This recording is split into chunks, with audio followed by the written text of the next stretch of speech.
Hi എല്ലാ കൂട്ടുകാർക്കും the nurse Malayalam ചാനലിലേക്ക് സ്വാഗതം. ഇന്ന് നമ്മൾ ഇവിടെ ഡിസ്കസ് ചെയ്യുന്നത് nursing basic questions and answers. ഏകദേശം ഒരു 15 ക്വസ്റ്റ്യൻസ് നമ്മൾ ഇന്നിവിടെ ഡിസ്കസ് ചെയ്യും. അപ്പോൾ അത്യാവശ്യമായിട്ട് നിങ്ങൾക്ക് എല്ലാ എക്സാമുകളിലും ഉപകരിക്കുന്ന അല്ലെങ്കിൽ നഴ്സിംഗ് ഇൻ്റർവ്യൂകളിലൊക്കെ ഉപകരിക്കുന്ന 15 ക്വസ്റ്റ്യൻസ് ആണ് നമ്മൾ ഇന്നിവിടെ ഡിസ്കസ് ചെയ്യുന്നത്. അപ്പോൾ ക്വസ്റ്റ്യൻസിലേക്ക് പോകാം. അതിനു മുമ്പേ തന്നെ നിങ്ങൾ ദ നേഴ്സ് മലയാളം ചാനൽ ആദ്യമായിട്ടാണ് കാണുന്നതെങ്കിൽ സബ്സ്ക്രൈബ് ചെയ്യുക. കൂടാതെ ഈ ചാനൽ നിങ്ങൾക്ക് കൂട്ടുകാരുമായിട്ട് ഷെയർ ചെയ്യുകയും ചെയ്യുക. അപ്പോൾ കൂടുതൽ ആൾക്കാരുമായിട്ട് നമുക്ക് ഡിസ്കസ് ചെയ്യാം കാര്യങ്ങൾ. അപ്പോൾ ക്വസ്റ്റ്യൻസിലേക്ക് പോവാം. First question, nursing basic questions and answers, അതാണ് നമ്മൾ ഇന്നത്തെ ടോപ്പിക്. ഫസ്റ്റ് ക്വസ്റ്റ്യൻസ് എന്താണെന്ന് നോക്കാം. While doing colostomy irrigation the height of the irrigation bag should be around. Colostomy bag irrigate ചെയ്യുമ്പോൾ ഇവിടെ ഒരു ഡെമോൺസ്ട്രേറ്റ് ചെയ്ത് കാണിച്ചിട്ടുണ്ട് ഫോട്ടോയിൽ. അപ്പോൾ ഈ ഫോട്ടോയിൽ നമുക്കറിയാം ഇതാണ് കൊളോസ്റ്റമി. ഇതിൽ നിന്ന് ഇറിഗേറ്റ് ചെയ്യുന്ന സൊല്യൂഷൻ, ഈ ബാഗിലുള്ള സൊല്യൂഷൻ എത്ര ഹൈറ്റിലാണ് കീപ്പ് ചെയ്യേണ്ടതെന്നാണ് ചോദിച്ചിരിക്കുന്നത്. 18 inches, 24 inches, 12 inches, 36 inches. Correct answer ഏതാണെന്ന് നോക്കാം. കറക്റ്റ് ആൻസർ 18 ഇഞ്ചസ് ആണ്. അതായത് കൊളോസ്റ്റമി ഇറിഗേറ്റ് ചെയ്യുമ്പോൾ ബാഗിന്റെ ഹൈറ്റ് എന്ന് പറയുന്നത് 18 ഇഞ്ചസ് അല്ലെങ്കിൽ 45 സെന്റിമീറ്റർ, 45 സെന്റിമീറ്റർ ഉയരത്തിലാണ് നമ്മൾ വെക്കേണ്ടത്. ഇതേ ഹൈറ്റ് നമ്മൾ യൂസ് ചെയ്യുന്ന ചില മറ്റ് കാര്യങ്ങളിലും കൂടിയുണ്ട്.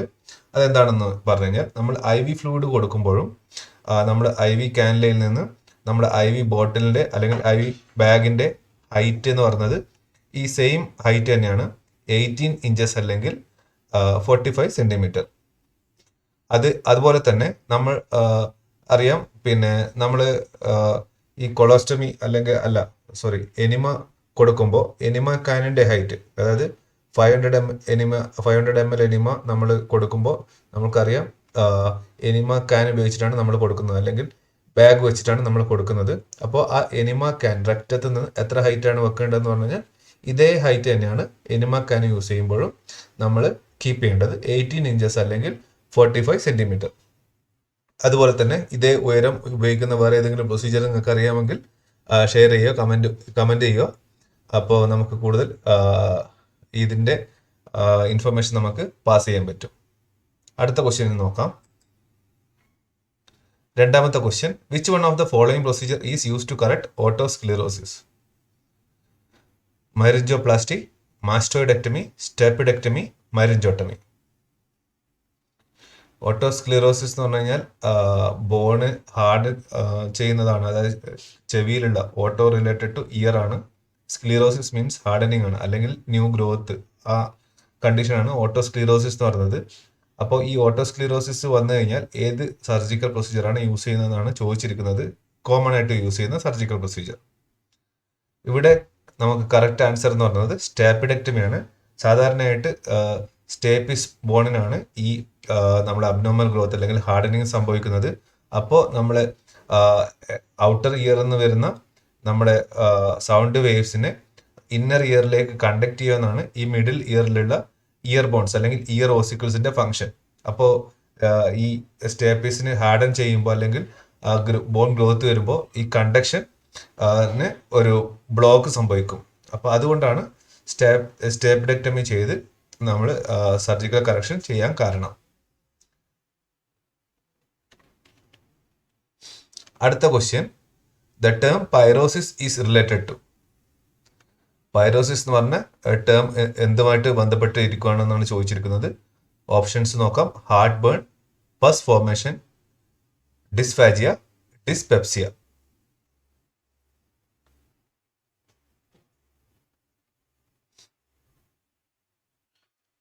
കറക്റ്റ് ആൻസർ ഹാർട്ട് ബേൺ ആണ്. പൈറോസിസ് എന്ന് പറഞ്ഞ ടേം യൂസ് ചെയ്തിട്ട് ഇൻഡിക്കേറ്റ് ചെയ്യുന്നത്, അല്ലെങ്കിൽ ഹാർട്ട് ബേണിന്റെ അതർ നെയിമാണ് പൈറോസിസ് എന്ന് പറയുന്നത്. പസ് ഫോർമേഷൻ എന്ന് പറയുന്നത് പയോറിയ ആണ് പസ് ഫോർമേഷൻ. ഡിസ്ഫാജിയ എന്ന് പറഞ്ഞാൽ difficulty in സ്വോളോയിങ്. Dyspepsia means difficulty in drinking. അടുത്ത ക്വസ്റ്റ്യൻസ്, ഇത് ഒരു ഇമ്പോർട്ടന്റ് ക്വസ്റ്റ്യൻ ആണ്. കോമൺ ആയിട്ട് ചോദിക്കുന്നത് ക്വസ്റ്റ്യനും കൂടിയാണ്. The drugs use to constrict the pupils are. Pupil constrict ചെയ്യാൻ വേണ്ടിയിട്ട് ഉപയോഗിക്കുന്ന ഡ്രഗ്സിനെ കോമൺ ആയിട്ട് പറയുന്ന പേര് എന്താണ് ചോദിച്ചിരിക്കുന്നത്? മിഡ്രിയാറ്റിക്സ്, സൾഫോണാമൈഡ്സ്, ആന്റിബയോട്ടിക്സ്, മയോട്ടിക്സ്. പ്യൂപ്പിളിനെ കൺസ്ട്രിക്ട് ചെയ്യാൻ ഉപയോഗിക്കുന്ന ഡ്രഗിനെ കോമൺ നെയിമാണ് ചോദിച്ചിരിക്കുന്നത്. അത് ഇവിടെ കറക്റ്റ് ആൻസർ എന്ന് പറഞ്ഞു കഴിഞ്ഞാൽ മയോട്ടിക്സ് ആണ് കറക്റ്റ് ആൻസർ. കൺസ്ട്രിക്ട് ചെയ്യാൻ ഉപയോഗിക്കുന്ന ഡ്രഗ്സിനെ നമ്മൾ മയോട്ടിക്സ് എന്നാണ് പറയുന്നത്. അടുത്ത question, which of the following parts of an eye alters the size of the pupil to regulate the amount of light entering the eye? നമ്മുടെ കണ്ണിലുള്ള ഏത് ഭാഗമാണ് ഐറിസിന്റെ സൈസ് റെഗുലേറ്റ് ചെയ്ത് നമ്മുടെ കണ്ണിലേക്ക് വരുന്ന പ്രകാശത്തിന്റെ അളവ് നിയന്ത്രിക്കുന്നതെന്നാണ് ചോദിച്ചിരിക്കുന്നത്. ഓപ്ഷൻസ് ലെൻസ് ഉണ്ട്, കോർണിയ ഉണ്ട്, ഐറിസ് ഉണ്ട്, റെറ്റിന ഉണ്ട്.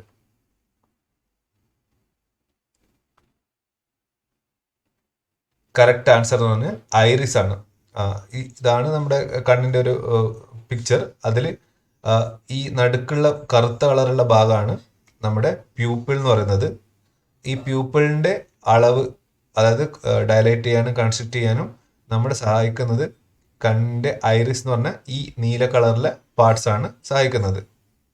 അപ്പോൾ ഈ കൂടുതൽ, അതായത് നമുക്ക് ലോ ലൈറ്റിലുള്ള ഒബ്ജക്ട്സിനെ കാണാൻ വേണ്ടിയിട്ട് നമുക്ക് കൂടുതൽ ലൈറ്റ് നമ്മുടെ കണ്ണിൻ്റെ ഉള്ളിലേക്ക് പോകേണ്ടതുണ്ട്. അല്ലെങ്കിൽ കൂടുതലായിട്ടും നമ്മുടെ പ്യൂപ്പിളിന്റെ സൈസ് ഡയലേറ്റ് ചെയ്ത് കഴിഞ്ഞാൽ മാത്രമേ നമ്മളുടെ വ്യക്തമായിട്ട് നമ്മുടെ ലോ ലൈറ്റിൽ നമുക്ക് കാണാൻ പറ്റുള്ളൂ. അപ്പോൾ ആ ഡയലേറ്റ് ചെയ്യാൻ വേണ്ടിയിട്ട് സഹായിക്കും ലോ ലൈറ്റുള്ള സമയത്ത്. അതേസമയം നമ്മളൊരു ബ്രൈറ്റ് ലൈറ്റ് കണ്ടീഷനുള്ള സമയത്ത്, അതായത് നമ്മുടെ ഉച്ചക്കൊക്കെ ഉള്ള സമയത്ത് അല്ലെങ്കിൽ സൂര്യപ്രകാശം കൂടുതലുള്ള സമയത്തൊക്കെ നമ്മുടെ പ്യൂപ്പിളിൻ്റെ സൈസ് കുറച്ചിട്ട് ആവശ്യത്തിനനുസരിച്ചുള്ള ലൈറ്റ് മാത്രം അകത്തോട്ട് കടത്തിവിടും. അപ്പോൾ അതും ചെയ്യുന്നത് ഈ ഐറിസ് ആണ്. അതാണ് പറഞ്ഞിരിക്കുന്നത് regulate the size of the pupil എന്ന് പറഞ്ഞത്. അപ്പോൾ അത് ഐറിസിന്റെ ഫംഗ്ഷനാണ്. ഈ പ്യൂപ്പിളിന്റെ പുറകിലായിട്ടാണ് നമ്മുടെ ഈ ലെൻസ് കാണുന്നത്. പ്യൂപ്പിളിന്റെ ഉള്ളിലൂടെ കടന്നു പോകുന്ന ലൈറ്റ് ഈ ലെൻസിൽ നിന്നാണ് അതിന്റെ അക്കമഡേറ്റ്, നമ്മളെ റെറ്റിനയിൽ അക്കമഡേറ്റ് ചെയ്യാനുള്ള ബെൻഡ് ചെയ്ത് പോകുന്നത്. ലെൻസിൽ വെച്ചിട്ടാണ് ലൈറ്റ് ബെൻഡ് ചെയ്യുന്നത്, അക്കമഡേഷൻ നടക്കുന്നത്. പിന്നെ കോർണിയ എന്ന് പറഞ്ഞു കഴിഞ്ഞാൽ, കോർണിയ ഒരു ട്രാൻസ്പെറൻറ്റ് ലെയർ ആണ്. ഈ കോർണിയ നമ്മുടെ കണ്ണിന്റെ മുൻവശത്തുള്ള ഒരു ട്രാൻസ്പെറൻറ്റ്, നമുക്ക് പെട്ടെന്ന് നമുക്ക് കാണാൻ പറ്റില്ല, കാരണം അതിന് ട്രാൻസ്പെറൻറ്റ് കളർലെസ് ആണ് കോർണിയ. അപ്പോൾ അതിന് എന്തെങ്കിലും റെഡ്നെസ് ഒക്കെ വന്നു കഴിഞ്ഞാൽ നമുക്ക് ഈസി ആയിട്ട് ഐഡന്റിഫൈ ചെയ്യാം. അല്ലാത്ത നോർമലായിട്ടുള്ള കണ്ടീഷനിൽ കോർണിയ നമുക്ക് മനസ്സിലാക്കാൻ പറ്റില്ല. അതൊരു ട്രാൻസ്പെറൻറ്റ് ഔട്ടർ ലെയർ ആണ് കണ്ണിൽ. അതേസമയം റെറ്റിന എന്ന് പറഞ്ഞു കഴിഞ്ഞാൽ നമുക്കറിയാം കണ്ണിന്റെ ഇന്നർ മോസ്റ്റ് ലെയർ ആണ് റെറ്റിന എന്ന് പറയുന്നത്. നമ്മുടെ ലൈറ്റ് സെൻസിറ്റീവ് ആയിട്ടുള്ള കോശങ്ങളൊക്കെ, കോൺ കോശങ്ങളൊക്കെ കാണുന്നത് ഈ റെറ്റിനയിലാണ്. അപ്പോൾ മനസ്സിലായി കാണുമെന്ന് വിചാരിക്കുന്നു. ലെൻസ് എന്ന് പറഞ്ഞു കഴിഞ്ഞാൽ പ്യൂപ്പിളിന്റെ പുറകിലായിട്ടാണ് ലെൻസ് സിറ്റുവേറ്റ് ചെയ്തിരിക്കുന്നത്. കോർണിയ എന്ന് പറഞ്ഞു കഴിഞ്ഞാൽ കണ്ണിന്റെ മുൻഭാഗത്തുള്ള ട്രാൻസ്പെറന്റ് ആയിട്ടുള്ള ലെയർ ആണ്.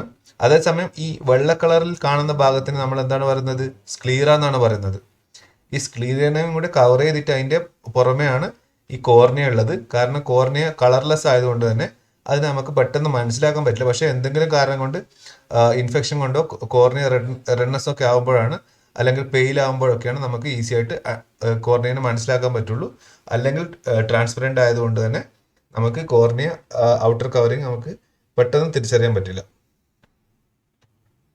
അടുത്ത question, using the rule of 9 estimated burn size in an adult having burn injury to chest and stomach is dash percentage.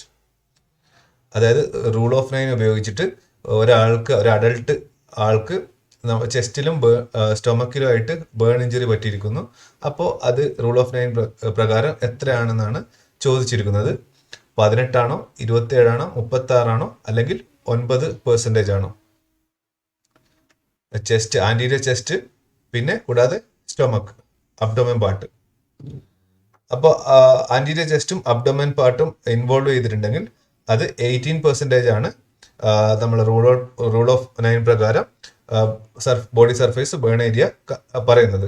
അതായത് നമ്മൾ ആന്റീരിയർ പാർട്ടും 18%, അതായത് ആന്റീരിയർ ചെസ്റ്റും അബ്ഡോമനും ഇൻക്ലൂഡ് ചെയ്തിട്ട് ഇത് ഇവിടെ കാണുന്നുണ്ടല്ലോ നിങ്ങൾക്ക് 18% ആണ്. അതേസമയം ബാക്ക് ചെസ്റ്റിന്റെ ബാക്കും അബ്ഡമിൻ്റെ ലോവർ പാർട്ടും നമ്മൾ അതും കൂടെ കൂടിയിട്ടാണ് ബാക്ക് സൈഡും 18% ആണ് ഉള്ളത്. പിന്നെ നമുക്കറിയാം ഓരോ കൈയിലും 9% ആണ് ബേൺ പെർസെൻറ്റേജ്. പിന്നെ അതേസമയം കഴുത്തും തലയുടെ ഭാഗവും കൂടിയിട്ട് 9%.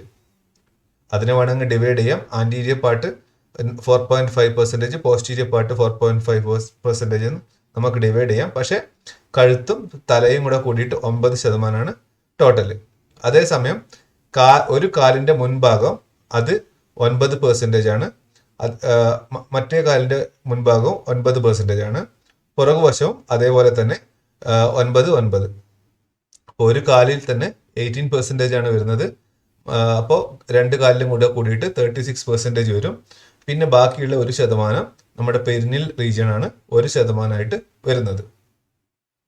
എൻ്റെയർ ഹെഡ് 9%, എൻ്റെയർ ആം 9%, entire leg 18%, anterior trunk 18%, posterior trunk 18%. Anterior trunk എന്ന് പറഞ്ഞാൽ ചെസ്റ്റ് ആൻഡ് അബ്ഡോമൻ ആണ്. പോസ്റ്റീരിയർ ട്രങ്ക് എന്ന് പറഞ്ഞാൽ അതിൻ്റെ പുറകുവശം.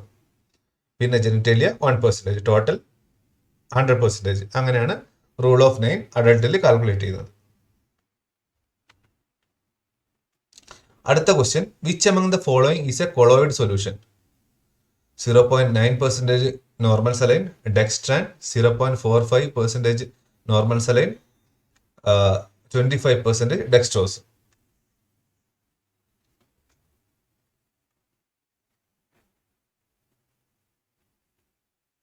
ഇവിടെ കറക്റ്റ് ആൻസർ എന്ന് പറഞ്ഞാൽ ഓപ്ഷൻ ബി ആണ്. ഡെക്സ്ട്രാൻ ആണ് കൊളോയിഡിന് എക്സാമ്പിൾ എന്ന് പറയുന്നത്.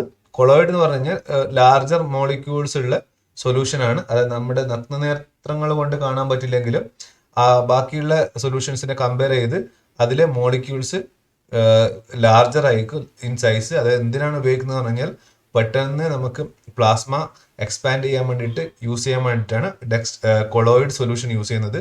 അതായത് ഹൈപ്പോവോളിമിക് ഷോക്ക് അല്ലെങ്കിൽ ബ്ലഡ് ലോസ് അങ്ങനെയൊക്കെയുള്ള കണ്ടീഷനിലാണ് നമ്മൾ കൊളോയിഡ്സ് യൂസ് ചെയ്യുന്നത്. അതായത് ഇമ്മീഡിയറ്റ് ആയിട്ട് പ്ലാസ്മ എക്സ്പാൻഡ് ചെയ്യാൻ വേണ്ടിയിട്ട് ആണ് കൊളോയിഡ്സിൻ്റെ യൂസ്. കൊളോയിഡ്സ് യൂഷ്വലി കൊടുക്കുമ്പോൾ ക്രിസ്റ്റലോയിഡ്സിൻ്റെ കൂടെയാണ് നമ്മൾ കൊടുക്കുന്നത്. ക്രിസ്റ്റലോയിഡ് സൊല്യൂഷൻ എന്ന് പറഞ്ഞാൽ RL ഒക്കെ, അതായത് റിംഗർ ലാക്റ്റേറ്റ് ഒക്കെ ക്രിസ്റ്റലോയിഡ് സൊല്യൂഷൻ ആണ്. അതിൻ്റെ കൂടെയാണ് നമ്മൾ കൊളോയിഡ്സ് കൊടുക്കുന്നത്. കൊളോയിഡ്സിന് വേറൊരു പ്രത്യേകതയും കൂടി ഉണ്ട്. അത് നമ്മൾ കൊടുക്കുമ്പോൾ നമുക്ക് പൾമണറി എഡിമ അല്ലെങ്കിൽ സെറിബ്രൽ എഡിമ റിസ്ക് ഉള്ള പേഷ്യൻസിന് നമുക്ക് സേഫ് ആയിട്ട് ഉപയോഗിക്കാൻ പറ്റുന്നതാണ് കൊളോയിഡ്സ് എന്ന് പറഞ്ഞു കഴിഞ്ഞാൽ. അല്ലെങ്കിൽ നമ്മൾ ലാർജ് വോളിയം നമ്മൾ ക്രിസ്റ്റലോയിഡ്സ് അല്ലെങ്കിൽ വേറെ ഏതെങ്കിലും IV ഫ്ലൂയിഡ്സ് യൂസ് ചെയ്യുമ്പോൾ ഇത് പൾമണറി എഡിമ അല്ലെങ്കിൽ സെറിബ്രൽ എഡിമ കോസ് ചെയ്യാൻ ചാൻസ് ഉണ്ട്. പക്ഷേ അങ്ങനെയുള്ള റിസ്ക് ഉള്ള പേഷ്യൻസിന് നമുക്ക് സേഫ് ആയിട്ട് യൂസ് ചെയ്യാൻ പറ്റുന്നതാണ് കൊളോയിഡ്സ് സൊല്യൂഷൻ. അത് പൾമണറി എഡിമയും സെറിബ്രൽ എഡിമയും കോസ് ചെയ്യാത്ത സൊല്യൂഷനാണ്. എട്ടാമത്തെ question, the movement of the particles from region of higher concentration to region of lower concentration is called.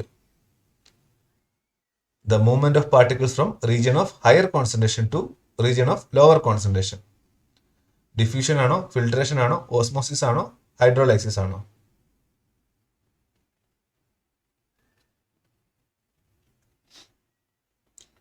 ഇവിടെ കറക്റ്റ് ആൻസർ എന്ന് പറഞ്ഞാൽ ഡിഫ്യൂഷൻ ആണ്. അതായത് ഡിഫ്യൂഷനിലാണ് എവിടെയാണോ നമ്മുടെ പാർട്ടിക്കിൾസിന്റെ ഹയർ കോൺസെൻട്രേഷൻ ഉള്ളത്, ആ ഹയർ കോൺസെൻട്രേഷനിൽ നിന്ന് ലോവർ കോൺസെൻട്രേഷനിലുള്ള ഭാഗത്തേക്ക് പാർട്ടിക്കിൾസിന്റെ മൂവ്മെന്റിനാണ് ഡിഫ്യൂഷൻ എന്ന് പറയുന്നത്. അതായത് നമ്മുടെ അതിന്റെ കോൺസെൻട്രേഷൻ ലെവൽ ചെയ്യാൻ വേണ്ടിയിട്ട്, അതായത് അത് ബാലൻസ് ചെയ്യാൻ വേണ്ടിയിട്ടാണ് ഈ മൂവ്മെന്റ് നടക്കുന്നത്. അപ്പോൾ ആ മൂവ്മെന്റിനാണ് ഡിഫ്യൂഷൻ എന്ന് പറയുന്നത്. ഫിൽട്രേഷൻ എന്ന് പറയുന്നത് മെക്കാനിക്കൽ സെപ്പറേഷൻ ഓഫ് പാർട്ടിക്കിൾസ്.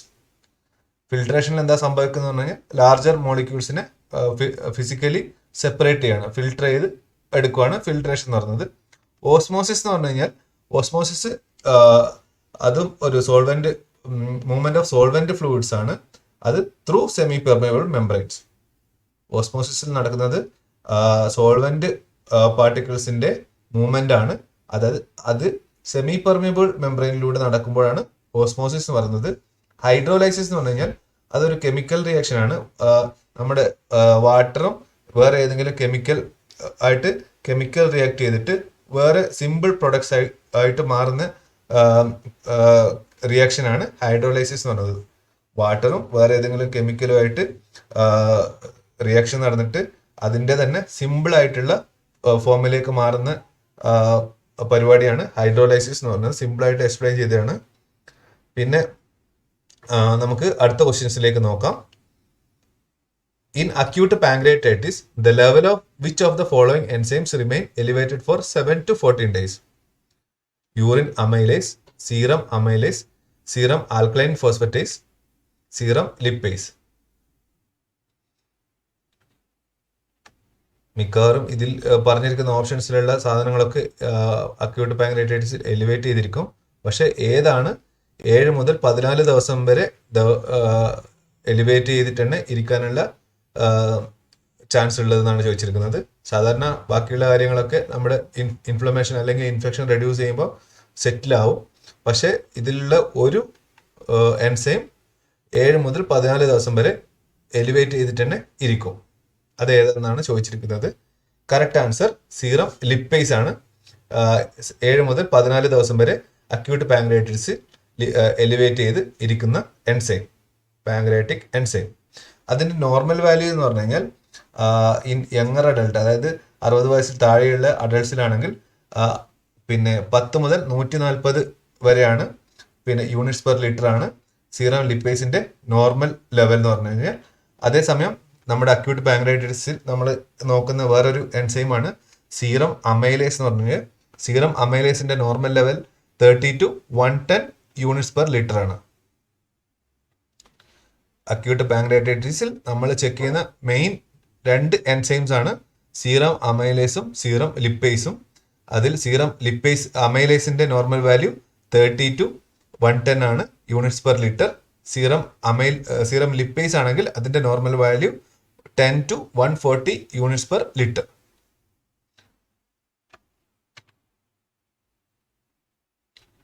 പത്താമത്തെ question, which of the following is not a manifestation of interstitial cystitis? Interstitial സിസ്റ്റൈറ്റിസിൽ കാണാത്ത ഏത് മാനിഫെസ്റ്റേഷൻ ആണെന്നാണ് ചോദിച്ചിരിക്കുന്നത്. Frequency, incontinence, urgency, pelvis pain. ഇൻഡസ്ട്രീഷ്യൽ cystitis എന്ന് പറഞ്ഞാൽ ഒരു ക്രോണിക് ബ്ലാഡർ മ്യൂക്കോസൽ ലെയറിന്റെ ഇൻഫ്ലമേഷൻ ആണ്, അല്ലെങ്കിൽ ഇറിറ്റേഷൻ ആണ്. ക്രോണിക് ആയിട്ട് ഉള്ള ബ്ലാഡർ വോളിന് ഉണ്ടാകുന്ന ഇറിറ്റേഷൻ ആണ് ഇൻഡസ്ട്രീഷ്യൽ സിസ്റ്റൈറ്റിസ് എന്ന് പറയുന്നത്.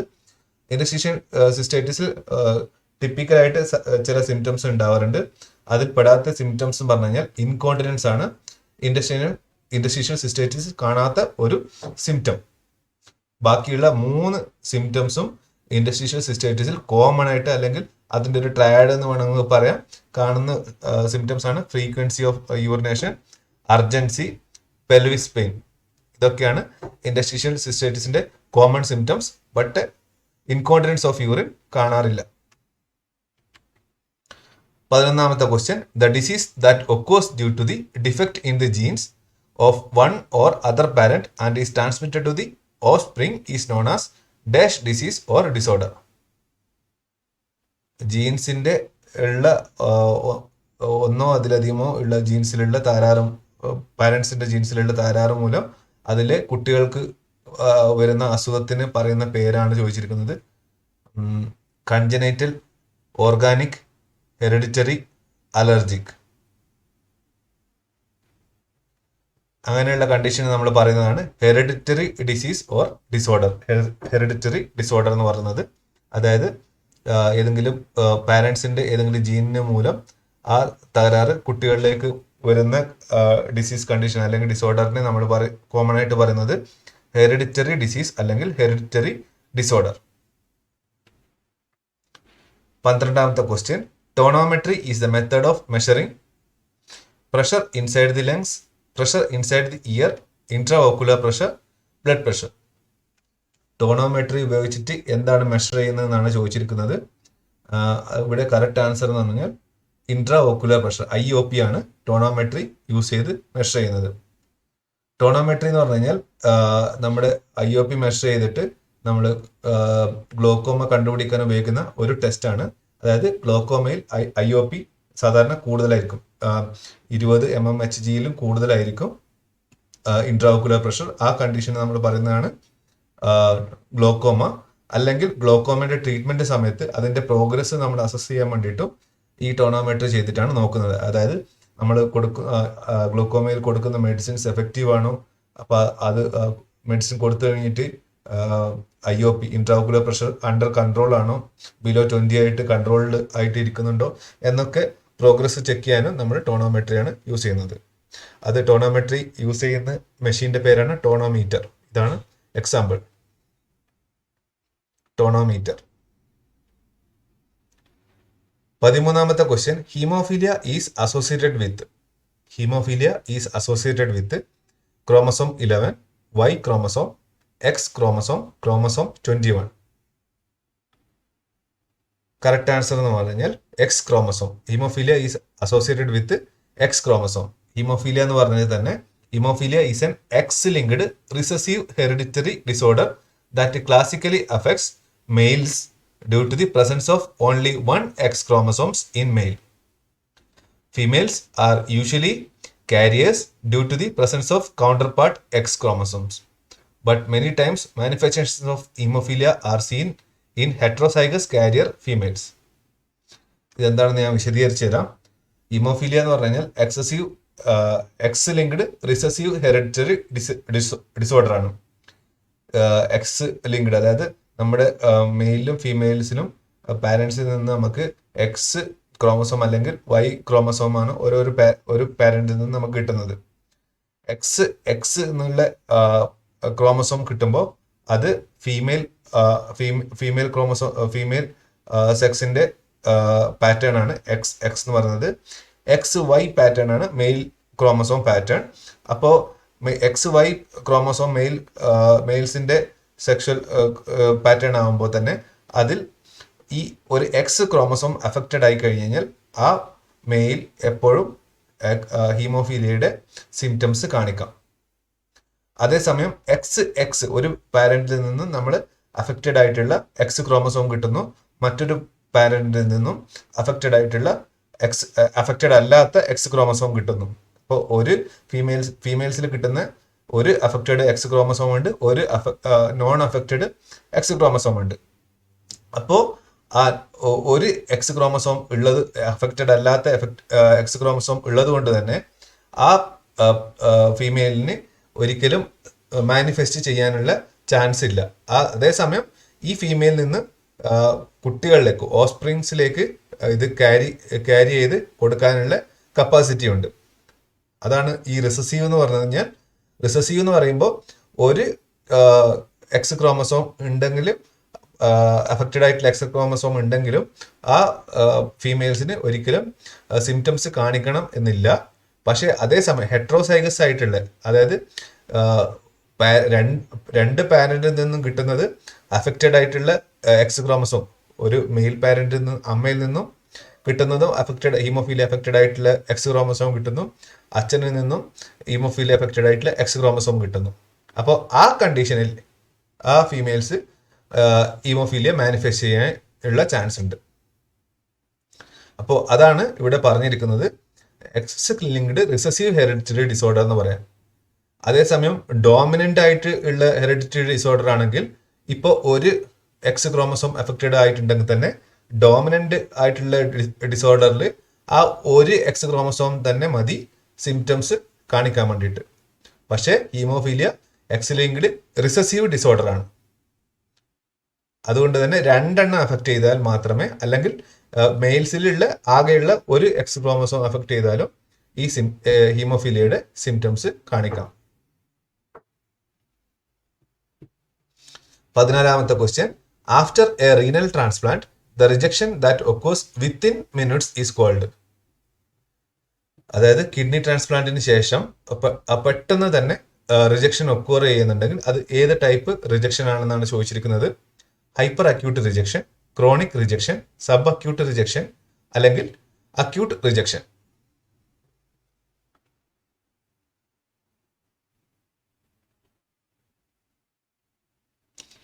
ഇവിടെ കറക്റ്റ് ആൻസർ എന്ന് പറഞ്ഞാൽ ഹൈപ്പർ അക്യൂട്ട് റിജക്ഷൻ ആണ്. അതായത് ട്രാൻസ്പ്ലാന്റിന് ശേഷം വിത്തിൻ മിനിറ്റ്സ് ടു ഹവേഴ്സ് ആ ഡ്യൂറേഷനുള്ളിൽ റിജക്ഷൻ നടക്കുന്നുണ്ടെങ്കിൽ ആ ടൈപ്പ് റിജക്ഷനാണ് ഹൈപ്പർ അക്യൂട്ട് റിജക്ഷൻ എന്ന് പറയുന്നത്. അതേസമയം ഈ ഒരു ദിവസം മുതൽ അല്ലെങ്കിൽ ഒരു ദിവസം മുതൽ ഒരാഴ്ച ഉള്ളിൽ നടക്കുന്ന റിജക്ഷൻ പ്രോസസ്സാണ് അക്യൂട്ട് റിജക്ഷൻ എന്ന് പറയുന്നത്. ഈ റിജക്ഷൻ പ്രോസസ്സൊക്കെ നടക്കുന്നത് ഹ്യൂമറൽ ഇമ്മ്യൂണിറ്റി, പ്രീ എക്സിസ്റ്റിംഗ് ആയിട്ടുള്ള ആക്റ്റീവ് ഹ്യൂമറൽ ഇമ്മ്യൂണിറ്റി കാരണമാണ് ഈ റിജക്ഷൻ പ്രോസസ്സ് നടക്കുന്നത്. പിന്നെ അക്യൂട്ട് റിജക്ഷൻ ഞാൻ പറഞ്ഞു, it begins as early as 1 week after transplant, the risk being highest in the first 3 months. അതേസമയം അതാണ് സോറി, ഞാൻ പറഞ്ഞതിൽ ഒരു ചെറിയ മിസ്റ്റേക്ക് ഉണ്ട്. അക്യൂട്ട് റിജക്ഷൻ എന്ന് പറഞ്ഞു കഴിഞ്ഞാൽ വീക്സ് മുതൽ ഒരു ആഴ്ച മുതൽ മന്ത്സ് വരെയുള്ള ഡ്യൂറേഷനാണ് അക്യൂട്ട് റിജക്ഷൻ നടക്കുന്നത്. അതേസമയം ക്രോണിക് റിജക്ഷൻ നടക്കുന്നത് after several months, 3 to 6 months ശേഷം നടക്കുന്ന റിജക്ഷൻ ആണെങ്കിൽ അതിനെ നമ്മൾ ക്രോണിക് റിജക്ഷൻ എന്നാണ് പറയുന്നത്. അപ്പോൾ ഇത്രയും കാര്യങ്ങൾ നിങ്ങൾക്ക് മനസ്സിലായെന്ന് വിചാരിക്കുന്നു. ഹൈപ്പർ അക്യൂട്ട് എന്ന് പറഞ്ഞാൽ വിത്തിൻ മിനിറ്റ്സ് ടു ഹവേഴ്സ് ആണ്. പിന്നെ അതേസമയം അക്യൂട്ട് റിജക്ഷൻ എന്ന് പറഞ്ഞാൽ 1 day to weeks, ആ സമയത്തിനുള്ളിൽ നടക്കുന്ന റിജക്ഷനാണ് അക്യൂട്ട് റിജക്ഷൻ. ക്രോണിക് റിജക്ഷൻ എന്ന് പറഞ്ഞാൽ ആഫ്റ്റർ സെവറൽ മന്ത്സ്, 3 to 6 monthsനുള്ളിൽ നടക്കുന്ന റിയാക്ഷനാണ് ക്രോണിക് റിജക്ഷൻ എന്ന് പറഞ്ഞ്. റിജക്ഷൻ നടക്കുന്നത് പ്രീ എക്സിസ്റ്റിംഗ് ആയിട്ടുള്ള ഹ്യൂമറൽ ഇമ്മ്യൂണിറ്റി കൊണ്ടാണ് അങ്ങനെയുള്ള റിജക്ഷൻസ് നടക്കുന്നത്. 15ാമത്തെ question, which of the following drug is used for the dilation of pupil? നമ്മൾ 2ാമത്തെ ക്വസ്റ്റ്യനിൽ ഇതിന്റെ വേറൊരു ക്വസ്റ്റ്യൻ ചോദിച്ചതാണ്. ഇവിടെ ഡയലേറ്റ് ചെയ്യാൻ കൊടുക്കുന്ന മരുന്നിന്റെ പേരാണ് ചോദിച്ചിരിക്കുന്നത്. ട്രോപ്പിക്കാമൈഡ്, ബിറ്റാമെത്താസോൺ, ലിവോഫ്ലോക്സാസിൻ, ജെൻറ്റാമൈസിൻ. ഏത് മരുന്ന് ഉപയോഗിച്ചാണ് പ്യൂപ്പിൾ ഡയലേറ്റ് ചെയ്യാൻ ഉപയോഗിക്കുന്നത് ഇതിൽ തന്നിരിക്കുന്നതിൽ? കറക്റ്റ് ആൻസർ ട്രോപ്പിക്കാമൈഡ് ആണ് പ്യൂപ്പിൾ ഡയലേഷന് വേണ്ടിയിട്ട് ഉപയോഗിക്കുന്നത്. പ്യൂപ്പിൾ ഡയലേഷന് വേണ്ടിയിട്ട് ഉപയോഗിക്കുന്ന ഡ്രഗ്സിന് കോമൺലി പറയുന്നത് മിഡ്രിയാട്രിക്സ് എന്നാണ് പറയുന്നത്. അപ്പോൾ ഡി ഉള്ളത് ഡയലേറ്റ് ചെയ്യാൻ, മിഡ്രിയാട്രിക്സിൽ ഡി ഉള്ളത് കൊണ്ട് തന്നെ അതിനെ ഈസി ആയിട്ട് ഓർക്കാൻ പറ്റും, ഡി ഫോർ ഡയലേഷൻ. അതേസമയം കൺസ്ട്രക്ട് ചെയ്യാൻ ഉപയോഗിക്കുന്ന മരുന്നിന്റെ കോമൺ ആയിട്ട് പറയുന്നത് നമ്മൾ 2ാമത്തെ ക്വസ്റ്റ്യനിൽ പറഞ്ഞു, മിയോട്ടിക്സ്. കൺസ്ട്രക്ട് ചെയ്യാൻ ഉപയോഗിക്കുന്ന മെഡിസിൻസ് മിയോട്ടിക്സ്, ഡയലേറ്റ് ചെയ്യാൻ ഉപയോഗിക്കുന്ന മരുന്നിന് നമ്മൾ പറയുന്നതാണ് മിഡ്രിയാട്രിക്സ്. അപ്പോൾ 15 ക്വസ്റ്റ്യൻസ് ആണ് നമ്മൾ ഇന്നിവിടെ ഡിസ്കസ് ചെയ്തിരിക്കുന്നത്. അപ്പോൾ ഈ ക്വസ്റ്റ്യൻസിൽ നിങ്ങൾക്ക് എന്തെങ്കിലും ഡൗട്ട് വന്നിട്ടുണ്ടെങ്കിൽ തീർച്ചയായും കമൻറ്റ് ചെയ്ത് ചോദിക്കുക. അപ്പോൾ നമുക്ക് കൂടുതലായിട്ട് അറിയാനും നമ്മളുടെ ഇൻഫർമേഷൻ ഷെയർ ചെയ്യാനും പറ്റും. അപ്പോൾ ബെസ്റ്റ് വിഷസ്. നിങ്ങൾ എല്ലാവരും പല എക്സാമിന് പ്രിപ്പയർ ചെയ്യുന്ന ആൾക്കാരാണെന്ന് അറിയാം. ഇനി നമ്മുടെ നഴ്സിംഗ് ട്യൂട്ടർ എക്സാം വരുന്നുണ്ട്, നവോദയ വിദ്യാലയൻ്റെ എക്സാം വരുന്നുണ്ട്, എയിംസ് പാർട്ട്നറുടെ എക്സാം വരുന്നുണ്ട്. അപ്പോൾ ഈ എക്സാമിനൊക്കെ പ്രിപ്പയർ ചെയ്യാൻ വേണ്ടിയിട്ട് ഹെൽപ്ഫുൾ ആയിട്ടുള്ള കുറച്ച് ക്വസ്റ്റ്യൻസ് ആണ് നമ്മൾ ഇന്നിവിടെ ഡിസ്കസ് ചെയ്തിരിക്കുന്നത്. Best wishes. അപ്പോൾ നിങ്ങൾ കൂട്ടുകാരായിട്ട് ഈ വീഡിയോ ഷെയർ ചെയ്യാൻ മറക്കരുത്. നിങ്ങൾക്ക് ഈ ക്വസ്റ്റ്യൻസും വീഡിയോയും ഇഷ്ടപ്പെട്ടുവെങ്കിൽ തീർച്ചയായും ഒരു ലൈക്ക് തന്ന് സപ്പോർട്ട് ചെയ്യുക. ബൈ.